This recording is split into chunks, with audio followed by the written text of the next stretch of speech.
Hello and welcome. This video is for Unit 2 GCSE Physics and it's called Static Electricity. Now static electricity, the word static actually means still. So we are dealing with electricity that in some way is still, and that's usually to do with insulating materials, for example plastics and those kinds of materials. Now one example of that happening is with a polythene rod. And polythene is just the kind of plastic. If it's rubbed by a dry cloth, what can happen is the rod can actually become electrically charged, as can the cloth. And what tends to happen is this scenario here. So if we look more closely at what's going on, the rod itself has atoms in it, and the atoms are with protons and electrons and neutrons. The protons and electrons balance each other out, so there's the same number of protons and electrons in the rod. So here you can see I've just tried to draw it by these circles. We've got 3 negatives, 3 positives, and it's all nicely balanced out. Same with the cloth. We've got 1, 2, 3, 4, 5 negatives and 5 positives, and at the moment it's all balanced out. Now what happens when you rub is that some of these electrons in certain conditions with certain materials can actually be transferred. So the example of polythene, the electrons can actually rub off onto the polythene rod.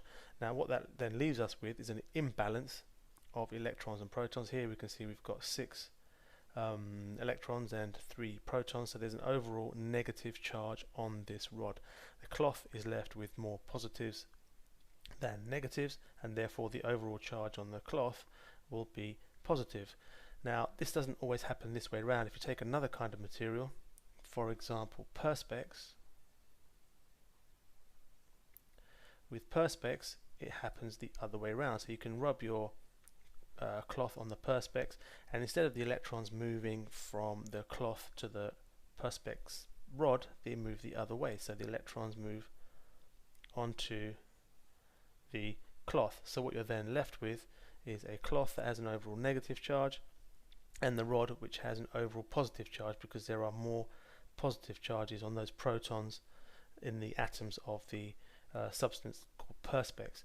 Now you don't need to memorize which kind of material will gain or lose electrons. What you need to be aware of is the fact that electrons can move, and the substance that the electrons move onto becomes negatively charged, and the substance that the electrons move away from becomes positively charged.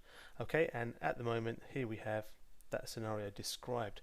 Now if we were to take those rods after we've charged them as just described, we could actually do a little experiment and bring them near each other and see what would happen. So in this scenario here, if I brought these 2 rods together, one that's positively charged and one that's negatively charged, they would attract, because positive and negative attract. Now if I was to hold this in my hand and then try and see that attraction there, I probably wouldn't feel it very much because it's not a huge amount of attraction. But what you can do is actually just dangle one of the rods from a string, and you can bring the other rod nearby and see what happens. So in this scenario here we would have the rods attracting, so you could bring that nearby and that rod would actually move and attract to that one. Not a great way of animating that, but you understand what I mean. Okay, so another scenario could be that you have your positive rod, and if you brought your other negative, again you'd get attraction. But if you brought the 2 positives together, then we would get what we call repulsion, or the 2 rods would repel, so that would actually move in the other direction. It would move